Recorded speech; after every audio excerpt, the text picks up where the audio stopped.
والله يدعو إلى دار السلام ويهدي من يشاء إلى صراط مستقيم.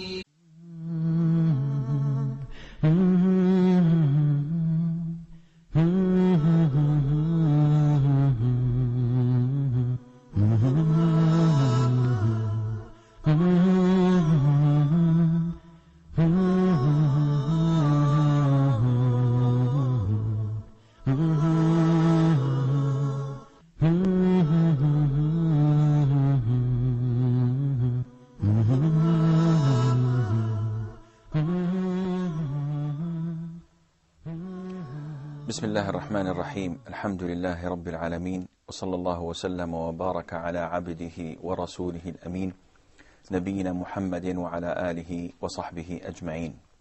Assalamu alaikum wa rahmatullahi wa barakatuh. We are in the very beginning of the 4th year of Hijrah. The set was the Muslims were semi-defeated in the Battle of Uhud, and all their enemies were encouraged to attack them, as they thought they were a weak prey to be attacked. In the very beginning of the 4th year, in the month of Muharram, the Prophet ﷺ, through his reconnaissance team, knew that tribes from Bani al-Asad are trying to invade Medina, led by Tulayha ibn Khuwaylid and his brother Salama ibn Khuwaylid. So he sent to them Abu Salama al-Makhzumi, his great companion, and his brother in suckling. And he gave him a flag, tell him to go and fight in the land of Bani Asad and to invade them. So he went with his companions until he reached that area, their tribe, and as he went in, they were taken by surprise, so they fled their homes and lands as usual, terrorized by the Muslim, and they left their camels and sheep, which Abu Salama took with him. May Allah be pleased with him. He stayed there for 10 days, hoping that they might come back and feel men enough to fight him, but they didn't. What about the number of the army? Well, it wasn't a very big expedition, but it was fair, because if you go within 50 or 100 of them, this would suffice. Afterwards, there was also in the same month of Muharram, of the 4th year, a military expedition. But this military expedition was composed of only one single man. And this man was Abdullah ibn Unais, one of the brave warriors of the Prophet ﷺ. And the Prophet ﷺ called him, and he came. And he told him, I'd like you to go and travel to Arafah, and particularly in the valley of Urana. There you'll find a man by the name of Khalid ibn Sufyan al-Hudhali. He is gathering the tribes in that area so that they can come and attack us in Medina. So go to him and kill him. And Abdullah did not object, did not question the Prophet ﷺ by saying, you want me to go and attack a full army? This is strange. He did not ask him, but he had only one concern. And he asked the Prophet ﷺ, I've never met this Khalid ibn Sufyan, so how would I recognize him? The Prophet told him that the minute you see him, you will feel the shiver in your body. So he went. He traveled for 2 to 4 or 5 days, because from Medina to Mecca, it's about 3-day journey. Of course, now by airplane, it's 1 maybe less than hour. Yeah. It's about 400 plus kilometers. So by car, usually from Mecca to Medina, it's about 5-hour journey. On camelback, or if you're walking, then it's far longer. He went until he reached that area, and it was Asr time. The story tells us that he said, as I was walking, I was afraid that I may miss Asr prayer. So I prayed while walking, and bowed and semi-prostrated while also walking until I've finished my Asr prayer. And this indicates to us that even if you are on a sacred mission, even if you are at the cause of Allah, don't mess with prayer. Some of us may think that, okay, if we are in a lecture, if we are doing a program, it's okay for us to postpone prayer until the other prayer comes, because we are on a just cause. This is unacceptable. You as an individual, your priority is to pray on time. Some people say that if I'm in work, that means I'm worship Allah Azza wa Jal. What do you think about this? Well, this has a right to it and a wrong. The wrong part of it would be to justify any sin or anything that is bad that will be a result of your work. So they say, as long as you're working, and this is a form of worship to Allah Azza wa Jal, then it's okay to postpone prayer. It's okay to work with females. It's okay to cheat, because this is at the side of Allah, and this is unacceptable. The right part of it would be that if your cause is to get money that would save you and suffice you from begging people, and that would be enough to feed your family and to clothe them and to give them a decent life, then yes, this is a form of worship, but it is not at all close to prayer. So if your job means that you have to postpone or delay prayers, then you have to look for another job, regardless, because essentially you have to pray on time, no matter what happens. Going back to our story, Abdullah ibn Unais, may Allah be pleased with him, went to this man, Khalid ibn Sufyan. And Khalid ibn Sufyan looked at him and testing him. What do you want? Abdullah ibn Unais is not afraid. So he has what they call nowadays a poker face. Nothing could change in his face. He just looked him in the eyes and said, I heard that you're gathering to fight that man. He didn't even know, he didn't even name him as form of humiliation, and he's not even paying any attention to show him that he's not a Muslim. I heard that you're gathering people to fight that man, and I wanted to be with you. So he said, okay, sit down. He sat down with him for a while, and Abdullah ibn Unais had stories and poetry, and they chit-chatted for a while, an hour or two, until the guy was feeling secure and liking this stranger, because I like the way he talks. And just before sunset, Abdullah ibn Unais told him, what about if we, walk around? I'm tired of sitting. So Khalid said, yes, why not?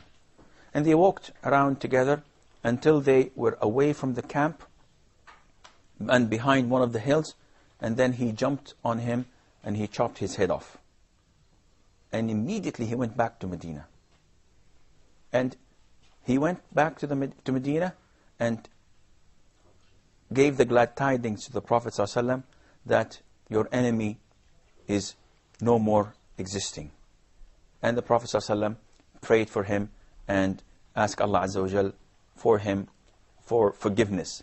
And not only that, he gave him, the Prophet ﷺ, a branch, a stick. So he took it and went, and then he came back to the Prophet. Oh, Prophet of Allah, why did you give me this stick with?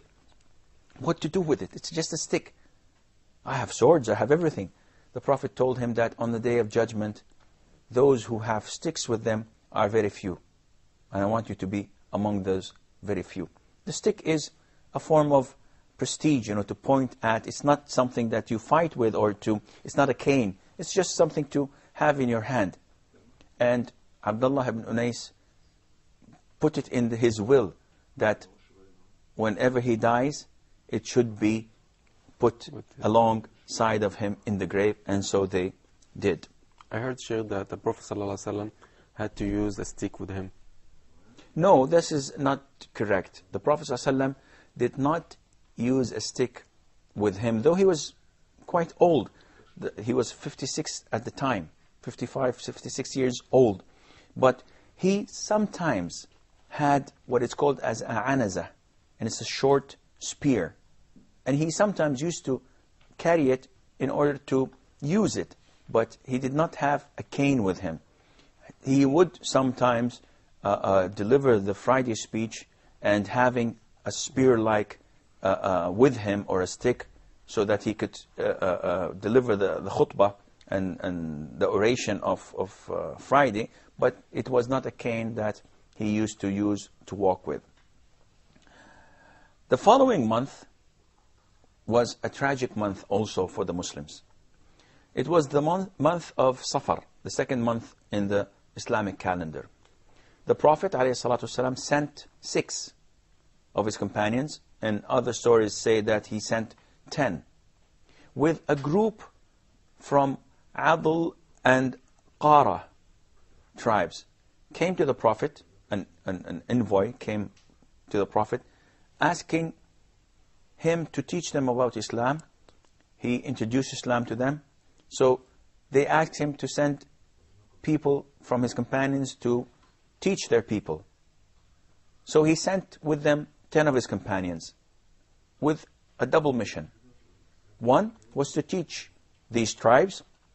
Second, to look for information about what Quraysh is preparing and doing. So these companions of the Prophet ﷺ went with these men. And in the way, they did not know that Adl and Qara had an agreement with the tribe of Hudayl, whom their leader was assassinated a few weeks earlier by Abdullah ibn Unais.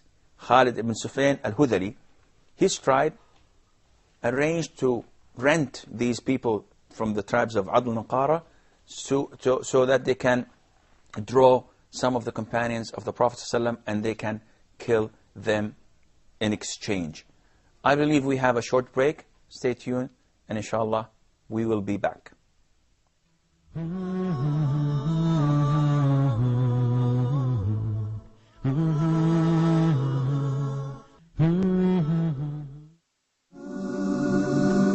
So this is an open invitation for everybody to recognize God and enjoy His blessings in this life and His mercy in this life and in the hereafter as well. Allah, Ar-Rahman, Ar-Rahim. Each name has a meaning.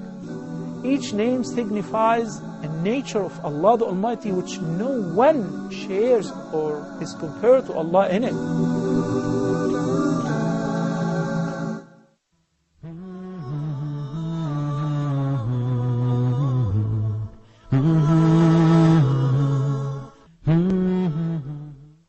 Assalamu alaikum wa rahmatullah, and welcome back. Adl and Qara, the envoy of these two tribes, came to the Prophet ﷺ, pretending that they are accepting Islam, requesting him to send few of his companions to teach them about Islam. And so did the Prophet ﷺ, knowing the risks, because he knew that there is a risk always when you send a small number of your companions with complete strangers. But the Prophet ﷺ, for the sake of Allah, he had to take the chance in order to spread the word of Allah Azza wa Jal. He sent 10 with these people, and he made a leader to them, Asem ibn Thabit ibn Abi al-Aqlah. May Allah be pleased with him. They used to travel at night and camp at daytime so that no one would feel of their presence. And in the middle of the way, near an area called Al-Raji', and this expedition is known as the expedition of Raji', they were surprised to find 100, and some narrations say 200 men from Hudayl waiting for them, and they were all archers. They were not brave enough to fight with swords. So they surrounded them and tried to calm the Muslims by saying, we mean no harm to you. It's just that we have to take you prisoners and then give you to someone else. That's all. We don't want to kill you. 7 of the companions would not adhere to them. And their leader was Asem ibn Thabit. May Allah be pleased with him. What they did not know, that the people in Quraysh wanted to lay their hands on some of the Muslims so that they can execute in exchange for their loved ones that died in Badr. And also the tribe of Hudayl wanted to avenge the blood of their leader who died a few weeks ago, Khalid ibn Sufyan al-Hudhali. And also there was a price on the head of Asem ibn Thabit. And why was that? Asem ibn Thabit ibn Abi al-Aqlah was one of the strongest warriors of Islam. And he was an excellent archer. And if you recall in the battle of Uhud, 10 of the people who carried the flag were all from Banu Abd ad-Dar. And the first 6 to die of them were all brothers, the sons of Abu Talha, beginning with Talha ibn Abi Talha, Uthman ibn Abi Talha, and Sa'ad, and so on. And 2 of these were killed by Asem ibn Thabit ibn Abi al-Aqlah. When he killed them, before killing them, he would say, take it, and I am the son of Ibn Abi al-Aqlah. So, as they were dying, their mother came to them in the battlefield and asked them, who did this to you? And both of them said, a man by the name of Ibn Abi al-Aqlah. So she took a vow on herself that I want this man dead, and I want to drink wine in his skull. So she wanted his head, and she wanted to drink wine in his skull. So she put a price, a very high price on his head. And the traders, the polytheists, were happy to know that he was the leader, because this meant that they were going to make a lot of money. 7 of the companions would not adhere to them, would not surrender. And they fought until they died. One of them was Asem ibn Thabit. Yeah. Now, a funny thing, and a very amazing thing about Asem ibn Thabit, may Allah be pleased with him, was that when he gave the pledge of allegiance to the Prophet ﷺ and shook hands with him, he said, O Prophet of Allah, this hand that shook with your hand, I will not touch a disbeliever with it, and no disbeliever will ever touch me.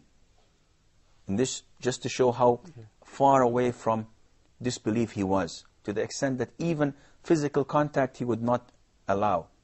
And of course, as we know, it's okay for Muslims to shake hands with non-Muslims and to sit with them and to eat with them.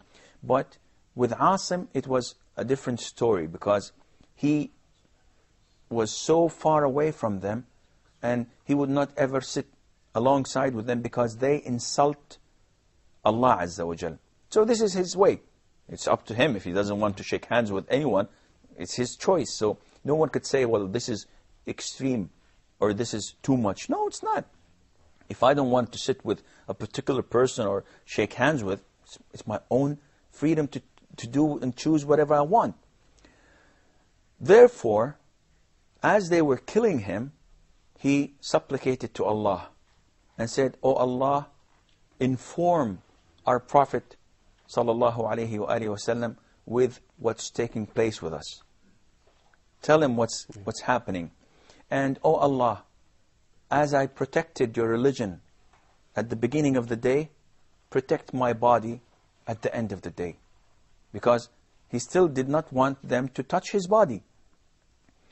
As they killed him, they wanted to go and behead him so that they can take his head to Sulafa, this woman who had a price on his head. So, as soon as they killed him, they went down to cut his head off, but Allah Azza wa Jal sent swabs and the bees and surrounded his body, and they could not get close to him. So they said, it's okay, we wait until sunset, and then we can be able to do this. And as soon as the sun set, subhanallah, Allah sent a flood of water coming and swept his body. Until this day, no one knows where his body is. And Allah Azza wa Jal, and this is what Umar ibn Khattab said, subhanallah, Allah the Almighty protects those who protect His religion. I heard that there's a verse in Quran came down, got revealed from Allah about that particular person that Allah said from the believers, men which they were honest or they fulfilled their promise or they pledge with Allah. So is it for that particular companion? It can fit him, but as we were told by the Prophet ﷺ that this verse from Surah Al-Ahzab is also applicable to Talha ibn Ubaidillah. May Allah be pleased with him, who defended the Prophet ﷺ bravely on the battle of Uhud. من الرجال من المؤمنين رجال عاهدوا الله. Among the believers, there are men who gave their vows and pledged to support Allah Azza wa Jal and His Messenger. He said that Talha ibn Ubaidillah is among them. But this also applies to all companions and all believers who are sincere, honest, and truthful in their belief. Now, as we said, 7 died. 3 surrendered, because they had the choice whether to die or to surrender. Now, it's up to you also in similar situations that if a person is under fire and he is sure that he has no escape, so he has the right to surrender, and he has also the right to fight until he dies. And this happened with Asem ibn Thabit. He chose to die. And this happened with the companions of the Prophet ﷺ, who gave in. And those were Khubayb ibn Adi, Zayd ibn Dithinna, and Abdullah ibn Tariq. And as soon as they threw their weapons, they were approached by the disbelievers who wanted to tie them. Abdullah ibn Tariq thought that this is the beginning of the treason. So he took his sword and he fought with them until he was killed. Khubayb ibn Adi and Zayd ibn Dithinna, they were sold to people in Mecca. And Khubayb was sold to the family of Al-Harith ibn Amir, who himself, he killed him in the Battle of Badr. So his family wanted to avenge their father by killing Khubayb ibn Adi. And Zayd ibn Dithinna was bought by Safwan ibn Umayyah, whose father also was killed in the Battle of Badr, and he wanted to kill one of the Muslims in his place. Khubayb, may Allah be pleased with him, had a strange story. He was given to the family of Al-Harith ibn Amir, and he was kept there as a prisoner. And he stayed there. And just before he was executed, he requested a blade so that he could shave the private parts, as in Islam it's called istihdad. In Islam, it is part of nature to remove the pubic hair and to remove the underpit hair. So he requested this blade, though he was about to die, yet following the sunnah and complying with nature is something that was in all the companions of the Prophet ﷺ. Even just before he died, he knew that he had to clean himself. So one of the ladies in that house gave him this blade. And as he took the blade, she did not notice that one of her children went into the prison cell. And he was sitting on Khubayb's leg. You know, it's a small child. And the blade was in the other hand. And the woman was terrified. So he looked at her and he said, "Are you afraid? Are you afraid that I might kill him? Don't be." And he gave her the child in peace. Which again teaches us that Muslims don't have this revenge and hatred in them. Because if I knew that someone is going to kill me in a matter of hours, and I had a chance to kill any one of his loved ones, I would have done that. Islam does not permit that. And it's not as well, like it's not barbaric, actions or something to kill innocents or children or women. I think it was a good example for non-Muslims to know that the real Islam or the companions, they know whom they are allowed to kill and whom they are not. Of course, they were told not to attack and not to harm children, women, and the elderly. I'm afraid that this is all the time we have for today's program. Until we meet next time, fi amanillah. Wassalamu alaikum wa rahmatullahi wa barakatuh.